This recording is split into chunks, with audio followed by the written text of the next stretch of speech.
spending the next few minutes with each of you and talking about being relevant in franchising.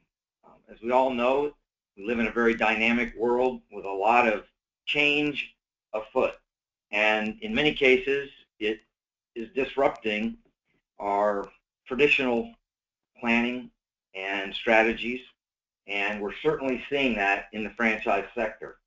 So today, I'm very pleased to have a special guest on this webinar with me, Gary Iyer from Optimal Strategics Group, and he's going to introduce himself in a moment. What we're going to talk about today is some introductory information, and really I want to highlight 3 significant changes that are underway globally that are impacting our business, and through those, hopefully we can see some of the challenges for leadership in franchising. And then we're going to do something really interesting. I haven't done this before, and with the help of Gary and GoToWebinar, we're going to do a live poll on some of the key issues that we're facing. And we'll talk through the results of that with you during this webinar. And then we'll have some thoughts about trends that we're seeing, and Gary can share some of the insights that they have from the work that they do to help companies understand their numbers, their metrics, the information that we really need to lead in the franchise sector in a very dynamic world. We'll also have a chat function available. I think there's a question function also. As we're going along, if there's something specifically that you'd like us to address, please submit that through the chat or the question section, and we'll try to get to as much of that as we can. And anything that we can't get to, we'll certainly follow up with you after this webinar. Also, as you may have seen in the announcement we sent out, at the end of this, we're going to randomly select 3 attendees for an Apple Watch. I think that's right, Gary? That's right. All right, good. Well, hopefully you'll stay on. Hopefully it's interesting enough you'll stay on to the end. But we appreciate your time today to spend with us. So let's jump right in. Let me advance this here. There we go. So many of you I see on the attendee list I'm familiar with. For those of you who don't know me or I haven't had the opportunity to meet, you can see some of my information there that you can review. I've been in franchising for most of my career, and I've built and sold 4 franchise companies. I ran ExxonMobil's franchise on the run convenience store for the U.S. More recently, I have launched Franchise Well, which is a consulting practice working with a broad spectrum of organizations in franchising and the nonprofit sector around strategic growth and strategic franchise initiatives. And I also teach the franchise management program at Georgetown University, which I also see some of my esteemed graduates on the webinar today as well. So welcome and glad you're here. And I spend a lot of time thinking about the future of franchising. What are the issues that we're facing and where are we going? And through the Georgetown program, it provides me with a very unique learning laboratory, right? A very broad cross-section of franchise companies, emerging brands, international brands, and very mature domestic brands that come through that program. And it creates a really unique environment to hear what's going on, what are the issues being faced, and really a lot of what we're going to talk about today is coming out of what I'm hearing across my client base and also those attendees at that program. So I'm really delighted to spend some time with you today and share with you. And I'm also really excited that Gary from Optimal Strategics was interested in participating in this and sharing some of the work that they're doing. I've worked with this organization for over a decade.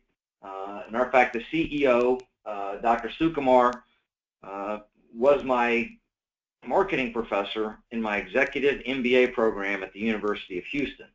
When I first met him, and you know, he has developed Optimal Strategic into a world-class organization that has done some really powerful things. So Gary, if you wouldn't mind, take a minute to share a little bit about yourself. Thank you, Ben. I appreciate it, and good morning to you wherever you are. A little background on myself. I am a recovering electrical engineer by training. I spent over 2 decades working with various multinational corporations, mostly in the role of a rather unusual entrepreneur, working inside these big companies as an entrepreneur in residence, incubating new businesses inside these large companies that are looking to create net new revenue streams, which is, of course, the heart of what all of you do on a day-to-day basis. We were blessed that our teams won several awards from the chairman of GE. Some of these businesses that we launched were powerful innovations in the area of healthcare and life sciences.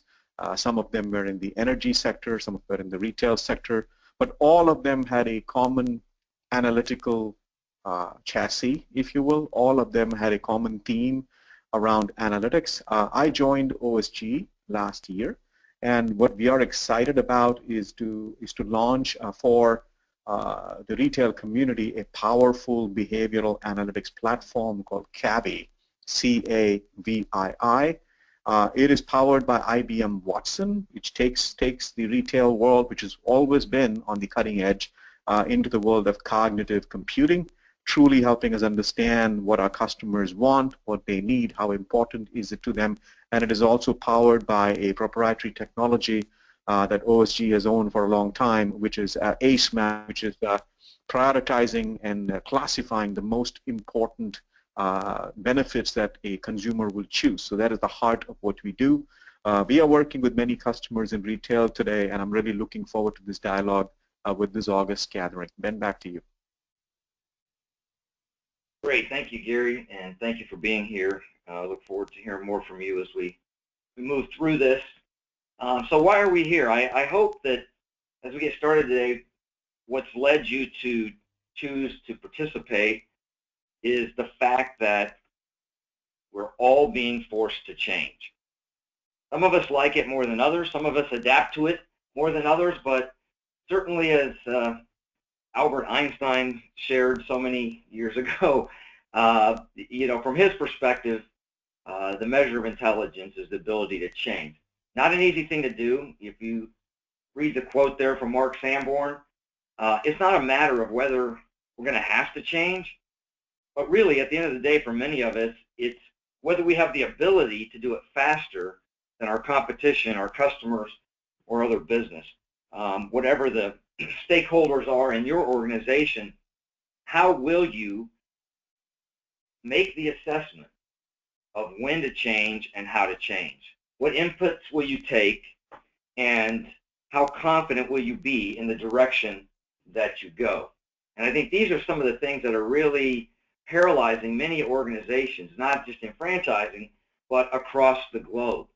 Knowing that change is inevitable because of key forces that are driving against our business models, how will you have the confidence to make the changes that you need moving forward?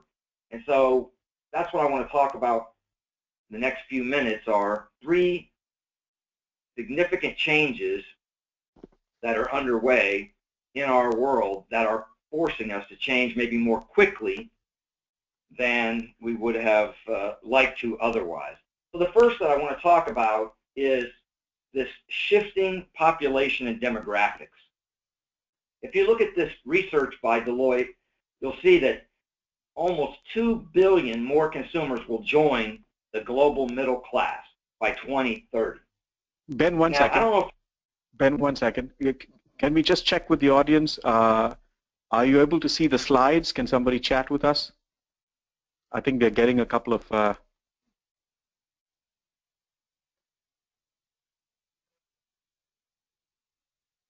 because I'm showing the slides showing right now. Mm-hmm.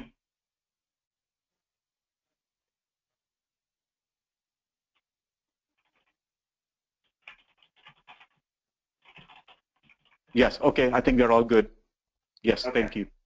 Please continue. Great. So with this massive shift that's taking place towards more middle class, it causes us to think about what's the impact going to be on our organization? Who are our customers? And what kind of risk or opportunity does this create?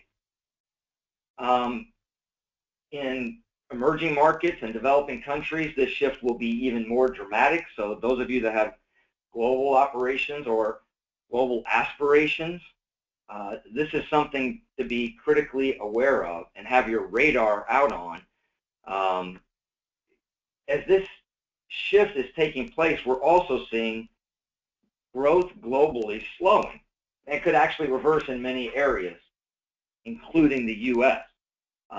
These are significant forces that are disrupting our traditional approaches and requiring us to have better information, better knowledge in order to develop confidence in our decision making.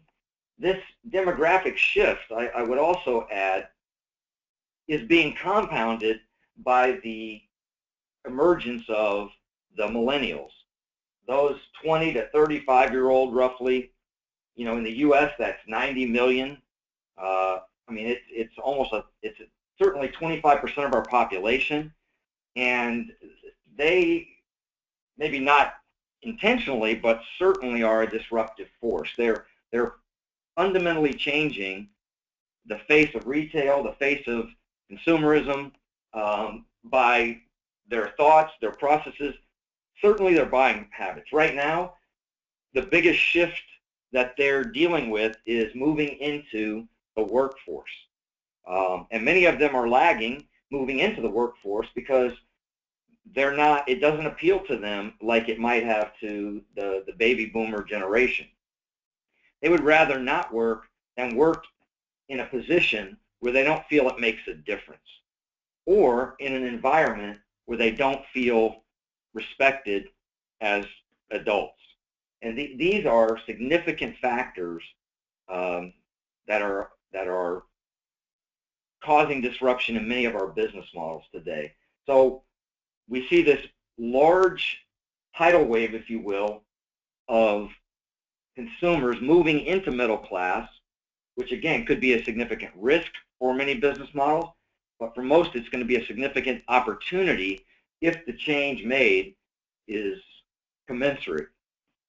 And we also have to keep in mind that these millennials are a significant factor globally. There's over 450 million millennials in India, for example.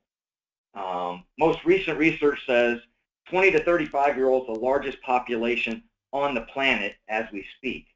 And when they make a decision about how they want to react to something or what they want, it has significant consequences. And you can look at many of the disruptions that we're facing, and you can see that at the core, it's this group who's moving into middle class and pushing many others along with them. So this is a critical element to keep your radar out on and to be considering. So if you think about that, coupled with this second significant change, it's the transfer of wealth and buying power.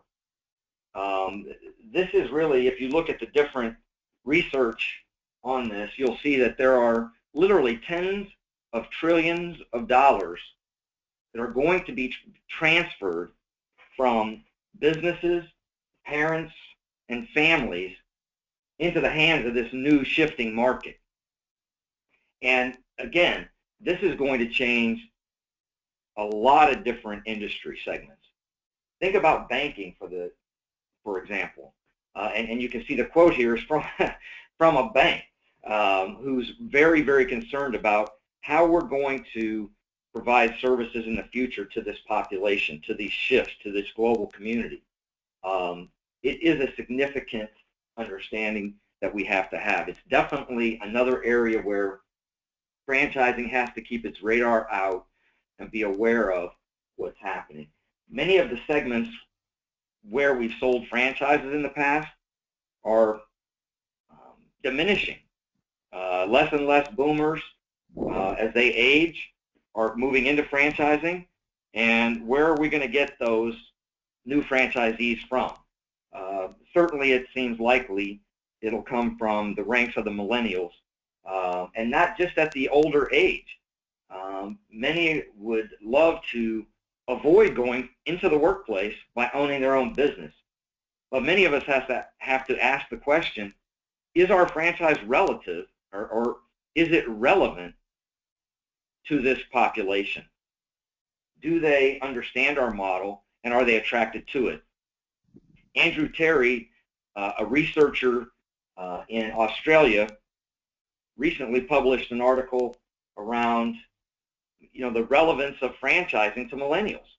And if you're interested in that, you could drop me a note or whatever, and I can send it to you, or let you know where you can find it.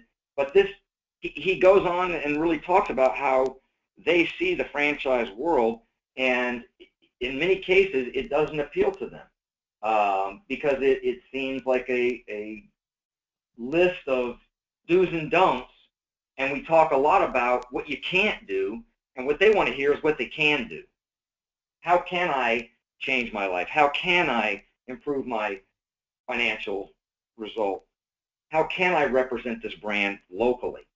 I spoke recently at the RE/MAX Global Convention in Las Vegas, and the attendees that I talked to, I said specifically, if you don't remember anything else I said today, remember local and social. Those are the two key things to put your radar out on and be thinking about to be relevant to this group that is coming into significant wealth and buying power on a global basis. And they're going to spend their money. Let me tell you a recent statistic that came out. In the U.S. today, the #1 segment for wine consumption is millennials. 20 to 35-year-olds consume more wine than any other segment in the U.S. And not only that, they pay more per bottle or per glass than any other segment. So, I could tell you my thoughts on why that is. I think they want to be taken seriously. They want to feel mature as they transition to the workforce. And they grew up in homes where wine was a symbol of maturity, going out to dinner to a nice restaurant, having guests over and serving wine. And I think this is just one corollary that helps us understand what's going on in their minds and their thought process. This global change around transfer of wealth is happening faster than many of us really have thought about. And I've heard many franchisors say, well, we don't focus on millennials in our franchise prospecting because they can't afford it.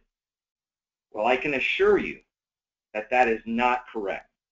Matter of fact, that group is going to have access to more wealth than any other group that's ever lived.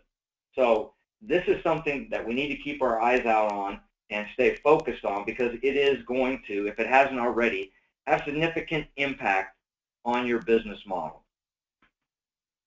So as we think about this last one, if those first two weren't enough, right, these are very significant and disruptive forces going on in a global market. The third that I'd share with you today that I think is significant and having tremendous impact on our strategic planning in a franchise environment is the migration to a service-centric consumption model. Jeffrey Bezos from Amazon says, we don't think of the Kindle Fire as a product, but a service. It's not what it is, it's what can it do for me.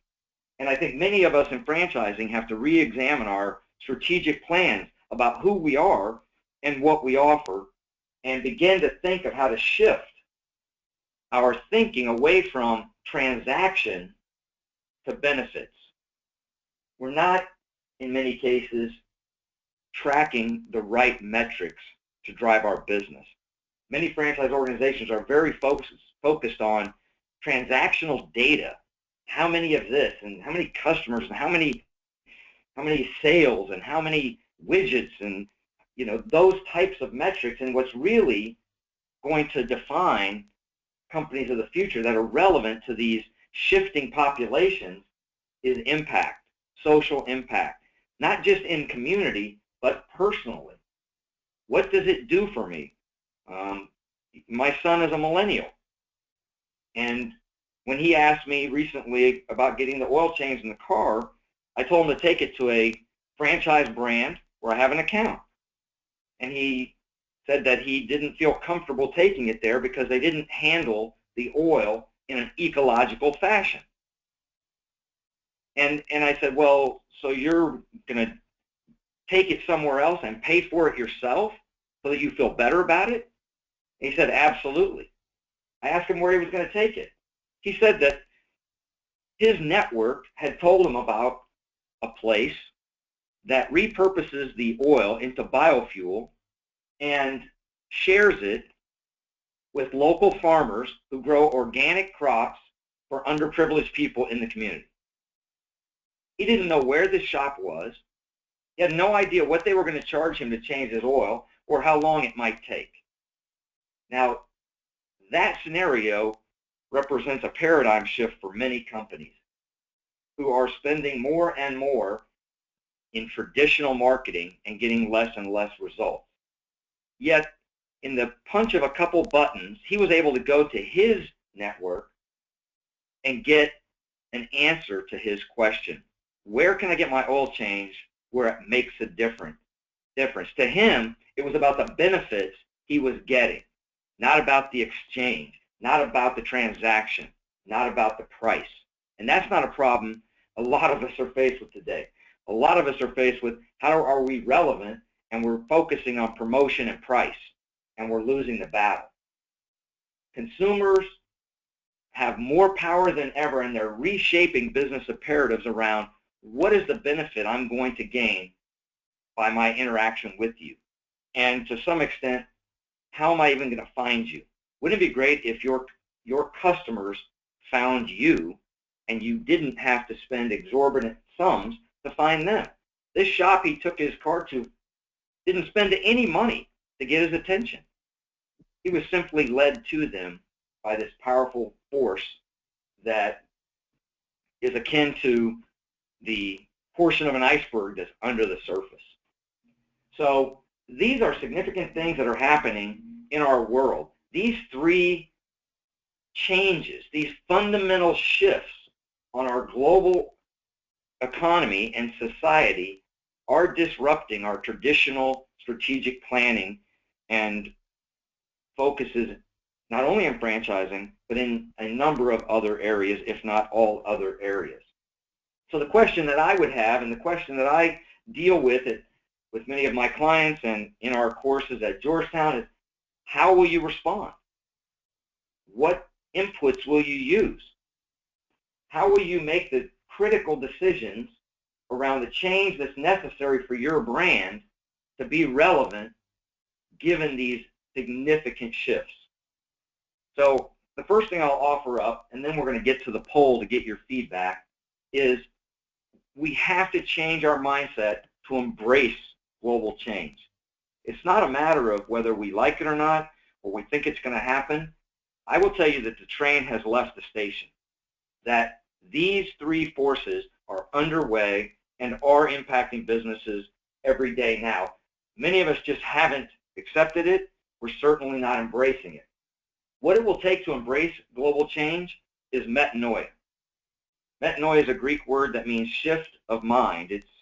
It comes from Aristotle and Plato when they spoke to the people and they had that aha moment. They got it. And for many of us, we need that. It's a process called generative learning. It's a process of reprogramming our minds around things that are critically important to our success.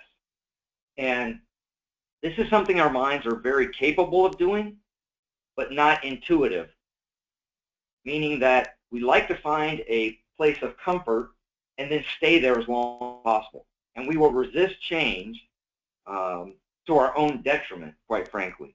And so embracing global change starts with a focus on metanoia, or generative learning.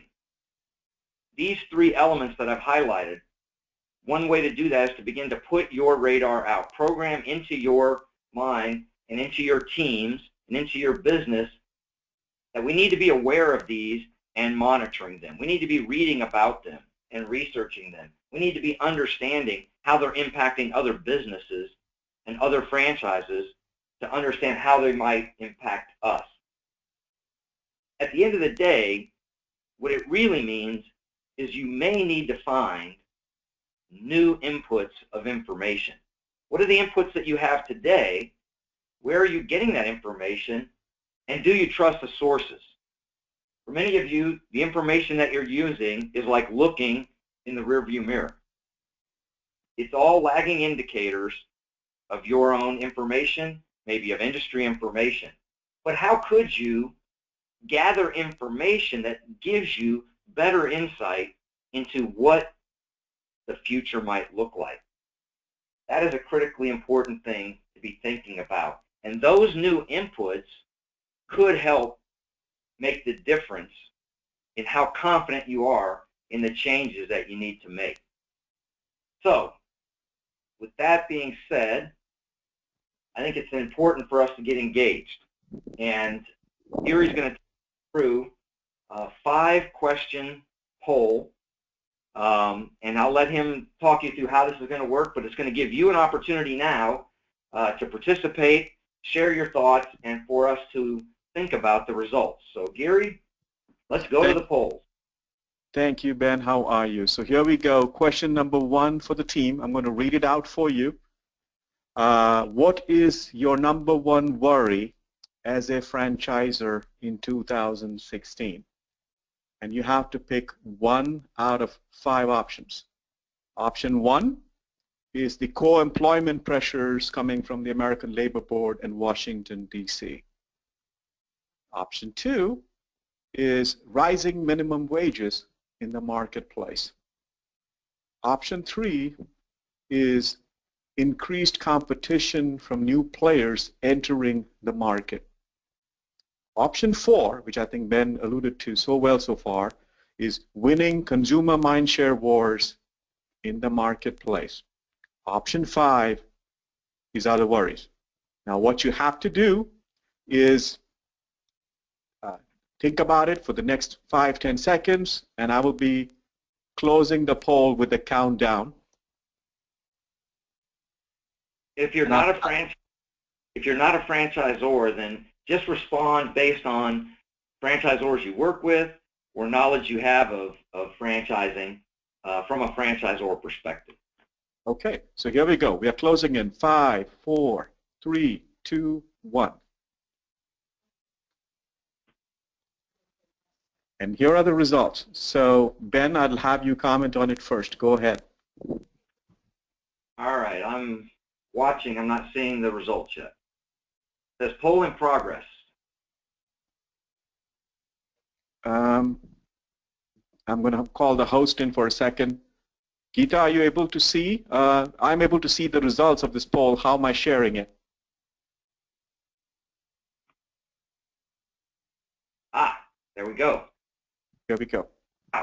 Wow, this is overwhelming. This is very interesting, actually. I'm a bit surprised. So, winning consumer mindshare wars. Well, I think my first few slides may have had some impact on this group.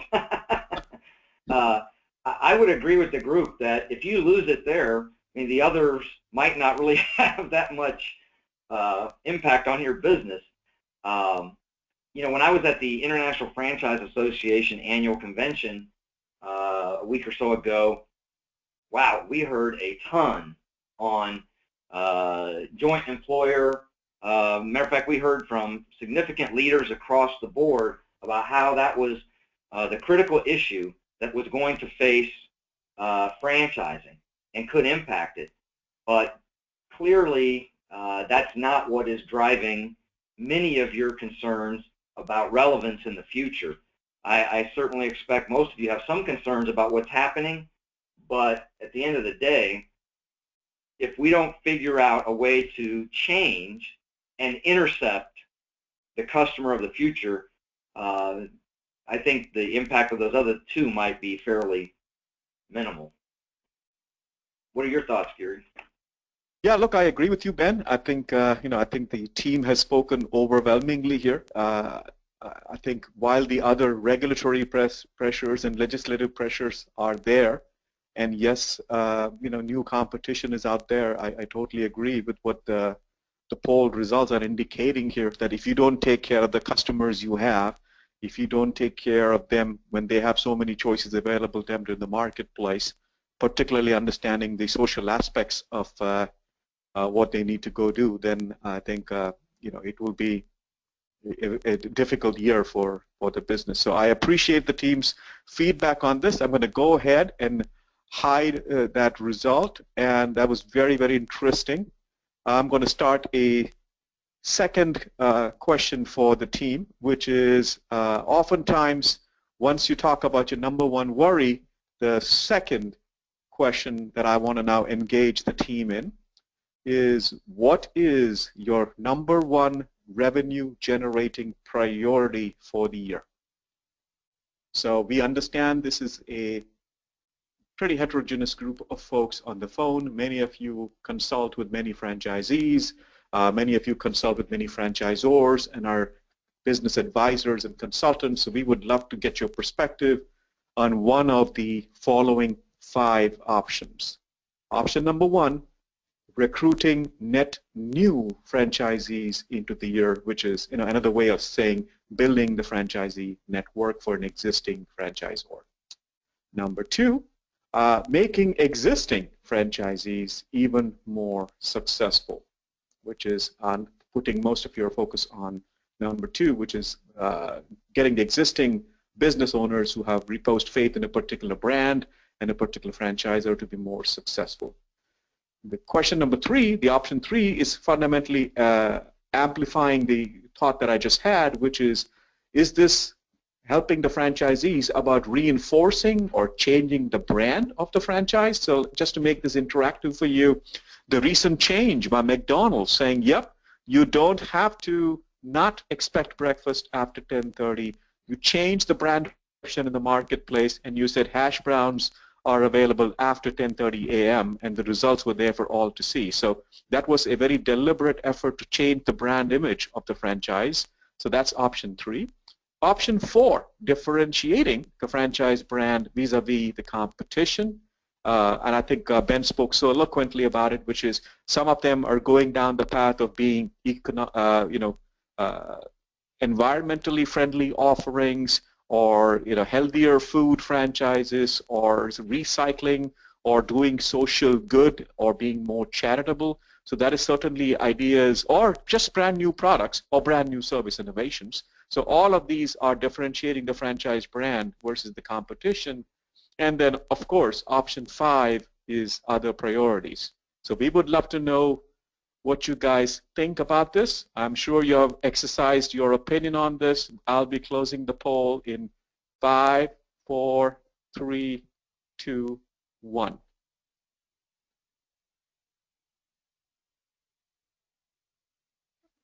Ben, can you see the results here? Yes. Wow. Go ahead. Yeah.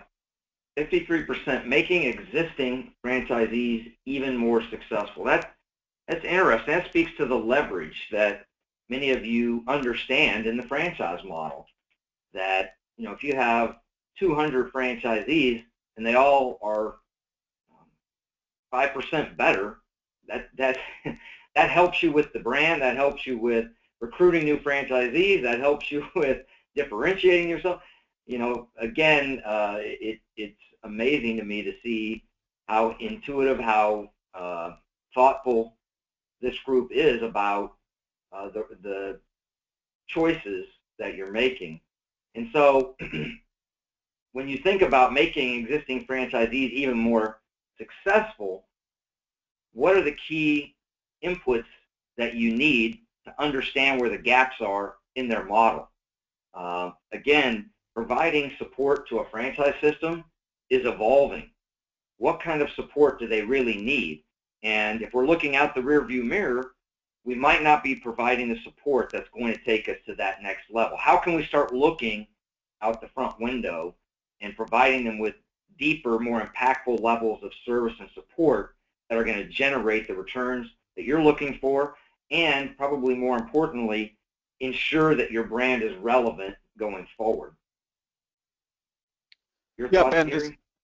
this is really exciting for me to see. I think there was an equation or a cliche, call it what you will, but one unhappy customer is going to probably cost you 10 customers. So there must be a similar equation in the franchisee market, which is how do you take care of who you have, help them be more successful than they have been in the past, and hopefully because they are excited, because they're growing, they are able to be a good referral customer for you, building net new business, growing your business, and increasing their share of wallet. So I'm really excited to see this result coming in from this group out here. All right, so I'm going to go close question number 2 up. I think we're beginning to have some real fun with this one.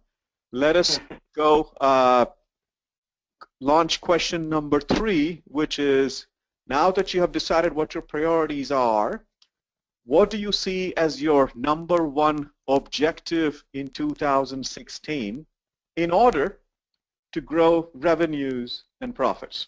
In order to grow revenues and profits, what's your number 1 objective?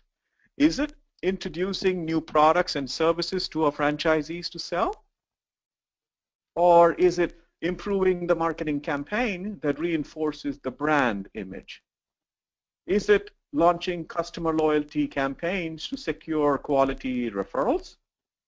Or is it increasing promotional activities to enhance sales volumes? Or is it some other objective? So those were the 5 options. I see that about 47% of you have voted. Please go ahead and let us know your opinions. Your opinions do matter to us, so I'm really looking forward to having you express yourself on the phone with us. I'm going to give it another 10 seconds to see if I can get the votes up. Unlike our US election system, and I can actually see how many of you have actually expressed yourself and are participating in this conversation with us, and I appreciate your participation. All right, I am going to close this down in 5, 4, 3, 2, 1. Here we go. Ben, over to you. Okay. Yes, wow, 53% improved marketing campaign that reinforces the brand. So telling your story, I guess, would be the thought process there. If you're able to effectively tell the story, it appears the consensus is that would be the best way to grow revenues and profits.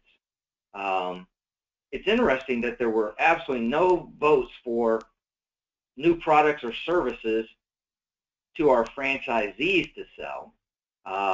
You might put that even in the innovation or research and development category, or maybe it's a reflection that we feel like the offer that we have is relevant to the market. We just need to do a better job of explaining who we are and why they should want to be a customer of ours. This one is very interesting. I definitely will ponder this more thoroughly to think about what this is saying, and wow, that's definitely an interesting response. What are your thoughts, Gary?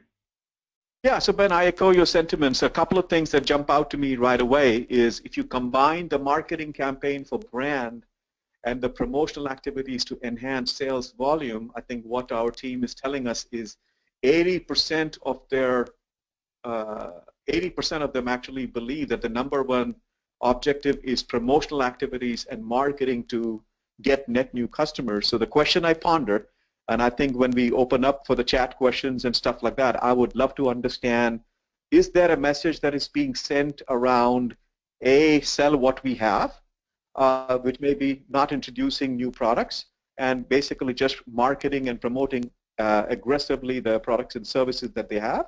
Or is it secondly an acknowledgement, because only 13% of them here on the audience with us have voted for customer loyalty programs. So is it an acknowledgement that customer loyalty programs are hard to do, or not buying the idea that customers will offer loyalty to a particular brand? So I do think this is going to be worthy of a lot of conversation amongst us. So when we get into the end of this presentation, I would love to have a lot of chat and conversation back and forth on some very interesting responses I have seen. Thank you very much for your response to this question. 2 more questions to go. Moving on to the 4th one, I'm presuming that many of you are talking also to the end consumer.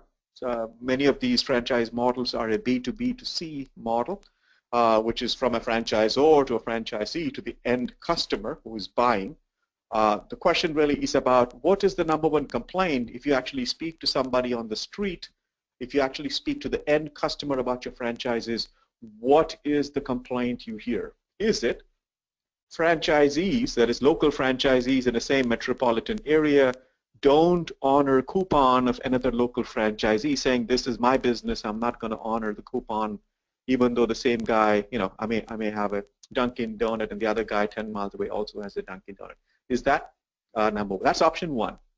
Option number 2 is the perception of the end customer that franchisees don't always focus on high quality products or high quality service.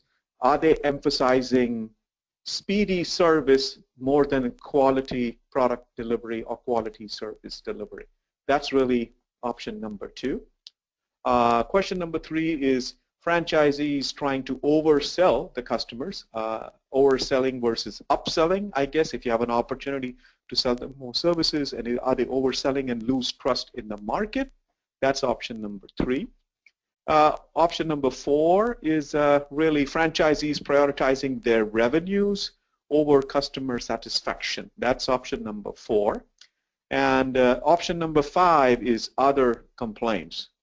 So at this time, I see that I got about 65% of you have expressed yourself, have voted.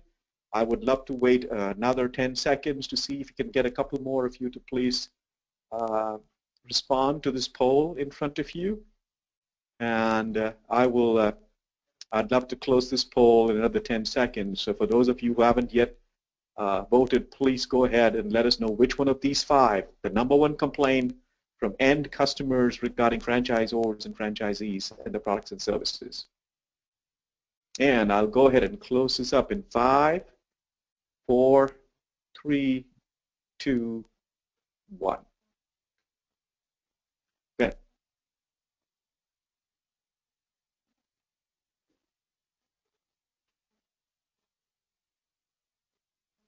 Ben, can you see the screen?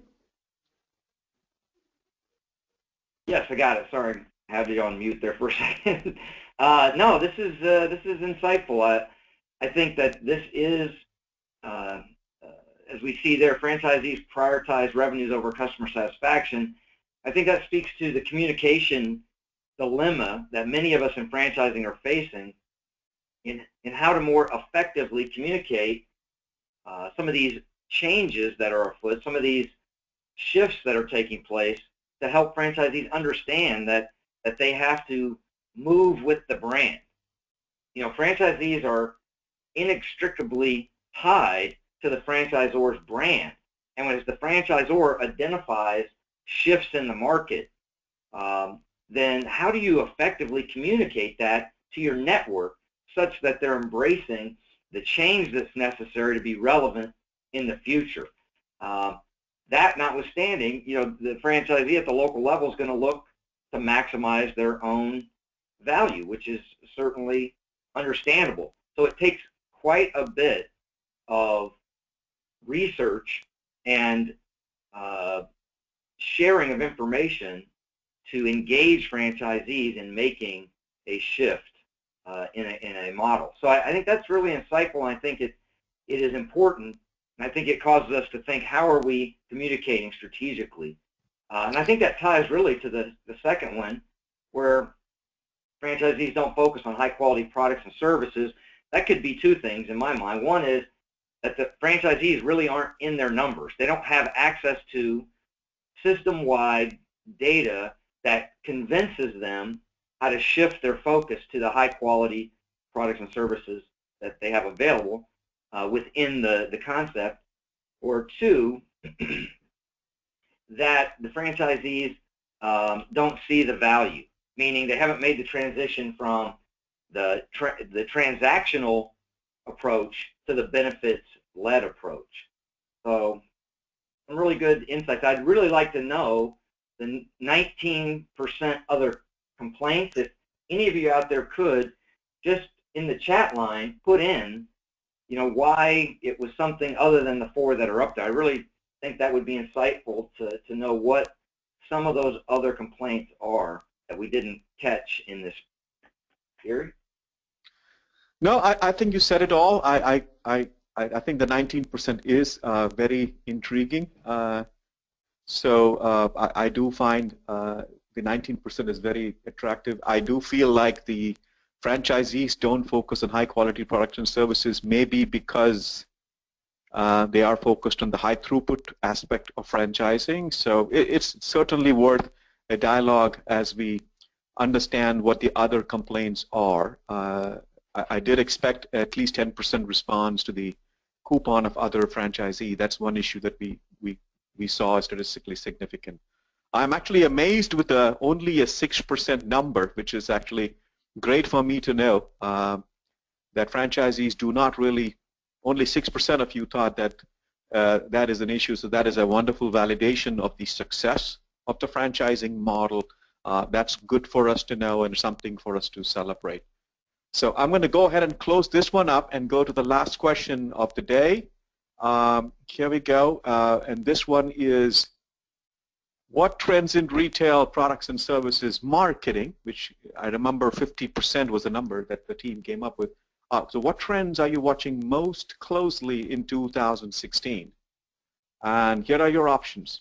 An Amazon Prime type loyalty program with special access to deals, like if you will, the hot deals. Mobile productivity applications to find and contact customers and schedule appointments. So we are seeing a rise in some of those.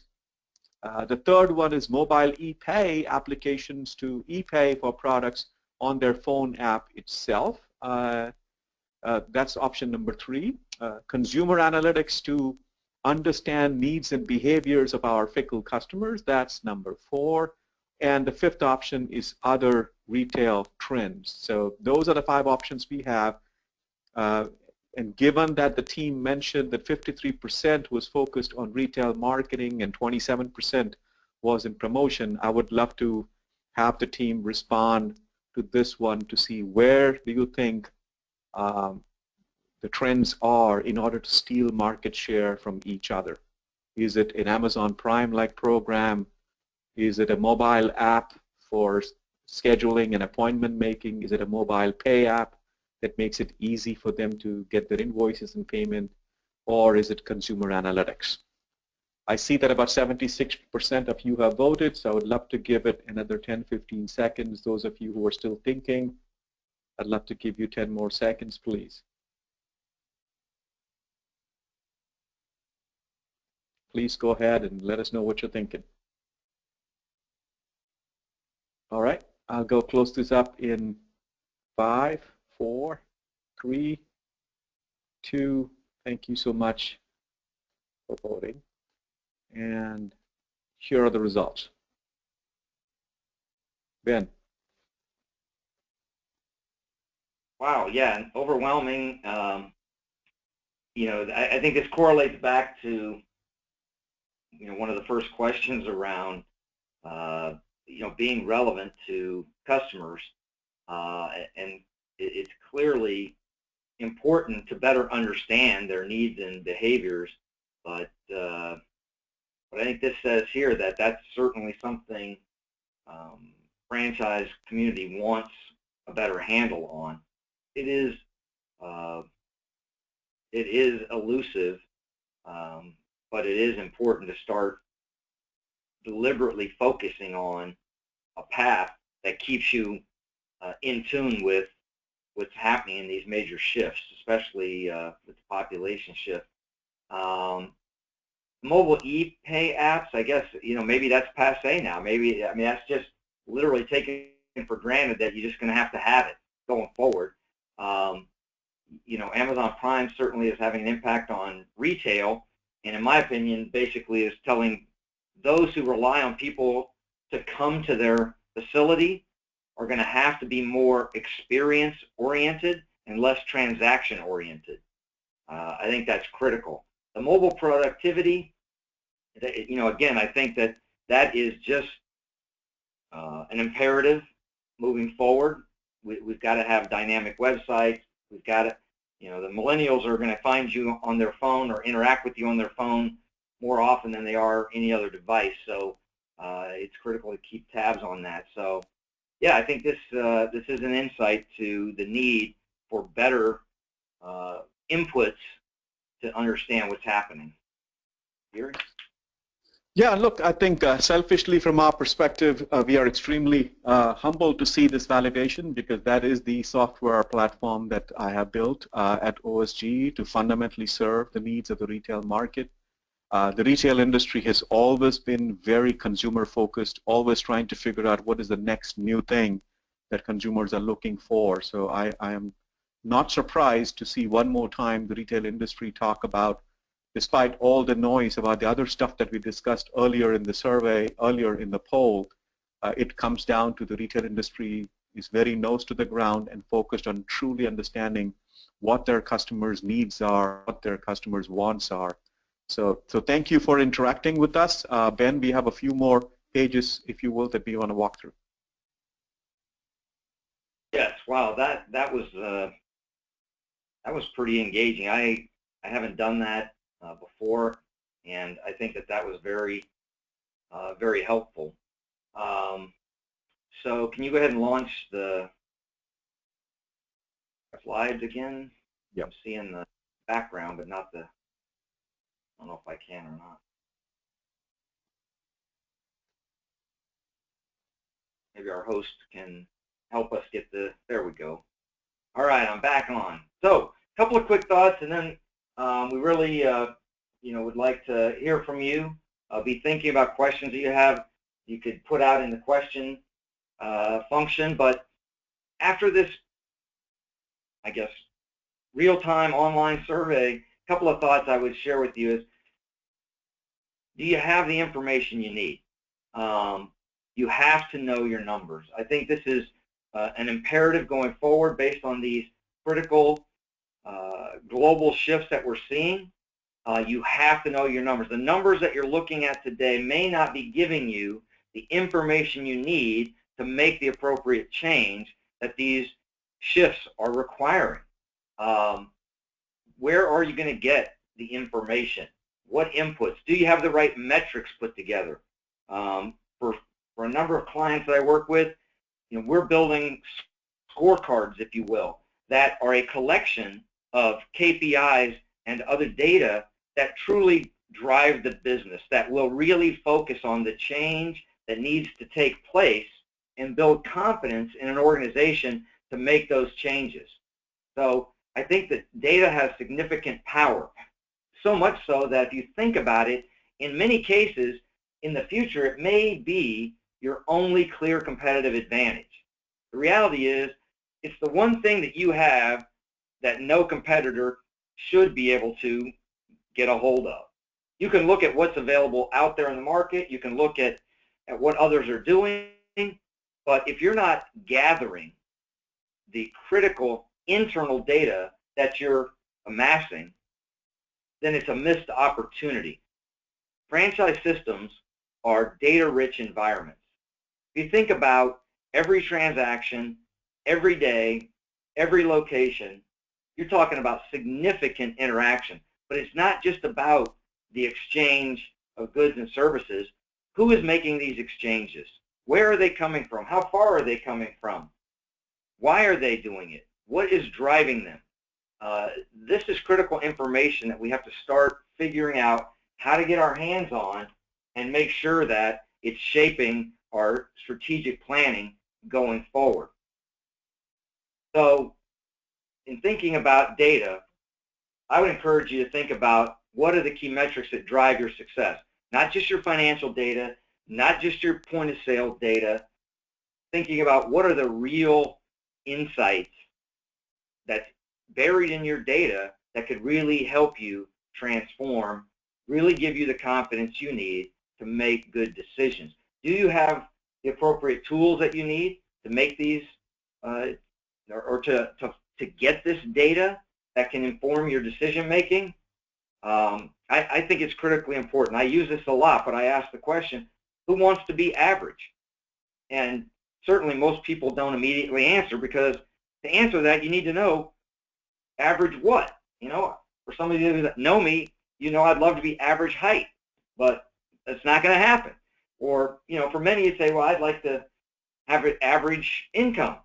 Well, against what average? And so in many organizations, we have to start asking questions, not just about what's average, but what's exceptional. And how are we engaging people locally and socially, I think, is where we're going to find the right answers. So, you know, this sagacious thinking, right? Very keen insights that we need to gather. We can't just take the superficial information that's being generated in our systems anymore. We're going to have to get much more strategic and much more ingrained in the data to figure out what kernels are in there that really help explain whether we're on track or we're falling behind. And that, I think, will help organizations in franchising in the future rise above the ordinary. Gary, I'd like to throw it over to you to share from your perspective. I know you work with significant brands out there on understanding these shifts in the marketplace. Firstly, could you share just a couple of the folks out there that you work with, brands maybe that people on the phone would, you know, would recognize and relate to, but then share some of these trends you're seeing from the work you guys are doing. Absolutely. So, for example, team, we are working with Jiffy Lube, the nation's largest auto care franchise, specifically addressing their customer analytics and putting a retention plan in there so that we can improve their car count. And there's a lot of such franchises out there. We're also working with a couple of leading retailers in the garments space and specialized attire space that are a job-specific space. We are beginning to work with some of the arts and crafts franchises space, and in the past we have worked with organizations like Baba Convenience Stores, Neubauer Dental, and I think their comments are captured in, if you will, my humble tribute to David Letterman that I wanted to kind of walk you through. And I have this in just 10 simple bullets. I could talk to you technology, but I would rather talk to you about what the technology does in these 10 recommendations. Number one is understand your customer. So what does a behavioral analytics platform do? Number one, it helps you understand your customer, truly understand the customer. Two, recognize their behavior, their behaviors, their attributes, their values, their trigger points. If they are going to change, what is that tipping point based on which they will change? What is the incentive they desire, whether tangible or intangible? Number three, personalize the offering. In today's world, one size fits all is very rapidly reaching the end of the road. We have to personalize the offering. That's number three. Number four, be transparent. Tell the customer what they need to know. Tell them and set the right expectations up front. And in many cases, that actually includes, for example, letting the customer know, for example, I got 4 cars ahead of you. This is going to be at least a 75-minute wait. Would you like to leave the car with us and come back later, or would you like us to reschedule you? And that actually is a business winning comment to be made. So be transparent with the customer. Number 5, democratize access. Now that's a big word, but fundamentally what we are also doing is able to do competitive benchmarks about how one franchisee is doing against the other in an anonymized and desensitized way. So you see how you are doing compared to others of your similar size, of your similar values and similar competencies, and share that to others. By democratizing access, each business owner then aspires to be better. Each business owner then to do a little bit more, which is right for their business. That's really what we mean by democratized access, is sharing that data that you have, which is your proprietary data, in a safe, secure, and anonymized way so that they can choose to be better than who they are. Let them choose their experience. That's number 6. And each one of them will choose their experience. The end customer will define what they want, and they will define what they want to pay for.